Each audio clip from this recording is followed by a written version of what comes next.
यह आंदोलन Tata motor convoy चालक, जिसमें एक पक्ष ज्ञान सागर के गुट का है, दूसरे पक्ष जो ऑलरेडी कानवाई चालक को लेके जा रहे हैं, यानी गाड़ी ट्रांसपोर्टिंग लेके जा रहे हैं। इसके आंदोलन धरना प्रदर्शन अभी तक हो रहा है, लेकिन आज एसडीओ कार्यालय में सभी को बुलाया गया है, चाहे ज्ञान सागर जी हो, चाहे ज्ञान सागर के बाद जो ड्राइवर हैं जो गाड़ी लेके जा रहे हैं उनको बुलाया गया है, और उसके बाद डीएलसी डिस्ट्रिक्ट लेबर कमीशन के तरफ से रिप्रेजेंटेटिव आए हुए हैं, टाटा मोटर कंपनी के एचआर और उनके लीगल टीम आए हुए हैं, जो ट्रांसपोर्टर है जो चेचिस को लेके जाते हैं जो ट्रांसपोर्टर वह भी आए हैं, ड्राइवर भी आए हैं, ड्राइवर के प्रतिनिधि आए हैं, दोनों गुट से आए हैं, और जो सबसे बड़ी जो इसमें मेन भूमिका है जिनका जिला प्रशासन एसडीओ वह भी इस पूरे मैराथन जो मीटिंग है वह कर रही। एक एक पक्ष का बारीकी से ध्यानपूर्वक बात सुना जा रहा है, कहाँ पर गलती है, कहाँ पर लीगल अनलीगल काम हो रहा है, उसके बारे में जानकारी लिया जा रहा है। सभी को बैठाकर एक साथ एक मंच में बात किया जा रहा है। हो सकता है कि इसका ठोस निर्णय निकलेगा ज़रूर। आज का जो मीटिंग हो रहा है सभी पक्ष को एक टेबल में बुलाकर सभी को बारी बारी से पूछा। मैं दिनेश श्रीवास्तव, आप देख रहे हैं आपका अपना एडी लाइव। जांच के दौरान ड्राइवर द्वारा बताया गया ड्राइवर का कोई इंश्योरेंस नहीं किया गया। इंश्योरेंस नहीं किया गया, ट्रांसपोर्टर बताया।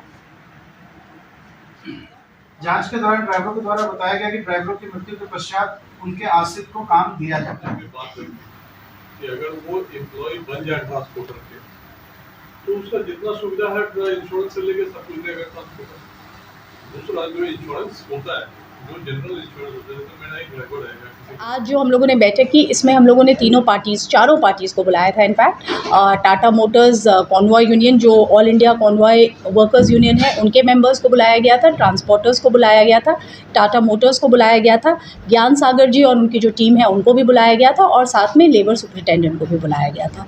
इसके बाद हम लोगों के जो भी उनके पॉइंट्स ऑफ डिस्प्यूट थे उसके ऊपर डिस्कशन किया गया।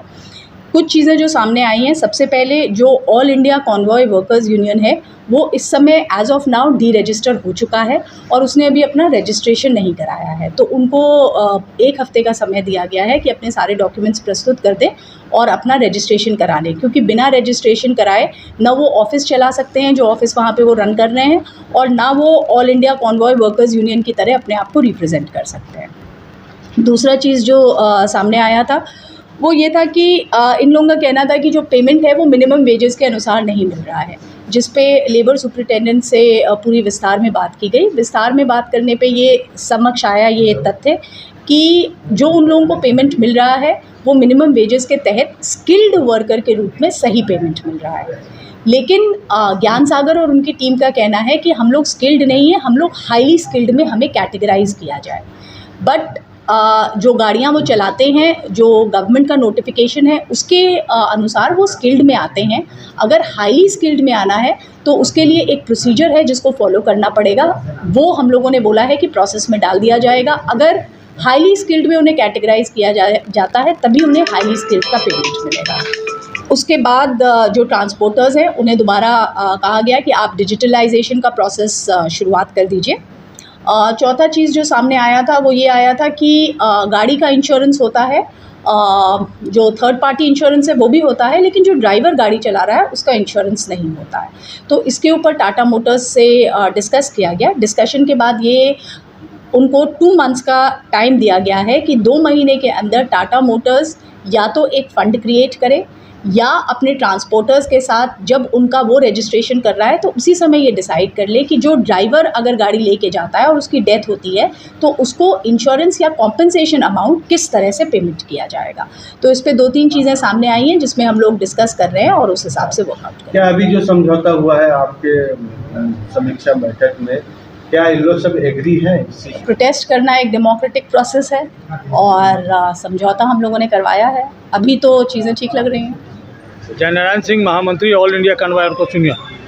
हम लोगों ने मैडम को सब कुछ वास्तविक जानकारी दी कि जो आंदोलनकारियों की मांग है उसमें से लगभग मांग उनको प्राप्त हो रहा है। जो डीएलसी का रिपोर्ट आया है, अविनाश ठाकुर जी वहाँ जो रिपोर्ट दिए हैं उसमें सारे मांग उनको प्राप्त हो रहा है, कुछ भी अछूता नहीं है। एक इंश्योरेंस का मुद्दा है जिस पर मैडम ने कंपनी को 3 महीने का वक्त दिया है और 3 महीने में वो फर्स्ट पार्टी इंश्योरेंस हो जाएगा। और कोई समस्या वहाँ है नहीं। लेकिन ये जो 30 व्यक्ति धरना प्रदर्शन कर रहे हैं, उनका उद्देश्य आज से नहीं, विगत 10 वर्षों से ही रहा है। मैडम ने क्या बोला धरना के ऊपर में? धरना के ऊपर में मैडम ने कुछ नहीं कहा। मैडम ने कहा धरना देना नहीं देना आपकी मर्जी है, उस पर हम कुछ निर्णय नहीं देंगे। लेकिन मैंने मैडम से कहा है कि धरना देते हुए कोई व्यक्ति कार्य नहीं करे, कार्य भी करे, पेमेंट भी ले और धरना पर बैठ जाए। इससे ट्रांसपोर्टरों को काफ़ी नुकसान उठाना पड़ा। देखिए, इतना दिन का मेहनत जो है ना, तभी टाटा मोटर, TTCA, ट्रांसपोर्टर सब को इकट्ठा होना पड़ा। माननीय हमारे ईडीओ महोदय को मानना पड़ा कि ये लड़ाई बहुत गंभीर है। अरे जहाँ पर मजदूरों को 370 रुपये नहीं देता है।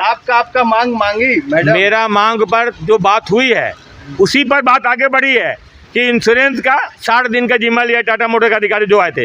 ये 60 दिन में या तो इंश्योरेंस कर देंगे या कंपनसेशन तय कर देंगे। मेरी बात पे चला है ना। और जो यूनियन जो चल रहा है, जो यूनियन जो है उसको मान लिया टाटा मोटर के, हम उसको रिकॉग्नाइज नहीं किए हैं और अवैध रूप से चल रहा है। तो मैडम ने कहा कि 1 हफ्ता के अंदर कागजात ला के जमा करें, नहीं तो सील होगा। फिर से अच्छा ड्राइवर जो ट्रांसपोर्टर बोल रहे हैं कि ड्राइवर लोग ब्लैकमेलिंग करता है, टायर छोड़ देता है, उसके बारे में क्या? देखिए, ट्रांसपोर्ट अपना बात रखने का बात है, तो ट्रांसपोर्ट का बात रखने का कोई मतलब नहीं है। वो तो अपने बयान दे रहा है, वो कभी तो मांग रखा नहीं है। जहाँ तक ड्राइवर दुखी है तो ट्रांसपोर्ट को मालूम है कि ड्राइवर दुखी है, रेट कम है, इनका इंश्योरेंस नहीं है तो तय है, और नगद भुगतान कर रहे हैं, वो बंद करने बोला ट्रांसपोर्ट। मतलब डिजिटल हो गया पूरा, एकदम डिजिटल कर रहा। टाइम लिया है, वो टाइम ले लिया, आंदोलन लिया, तभी ये स्थिति आई ना। और हम लोग कह दिए हैं, इनका प्रयास था कि धरना उठा ले, बोला नहीं, जब तक ले इंश्योरेंस नहीं होता, आर्थिक उतर का रेट नहीं निर्धारित होता है, यूनियन कार्यालय सील नहीं होता है, तो धरना तो जारी रहेगा, क्योंकि ये मेरा संवैधानिक अधिकार है जी।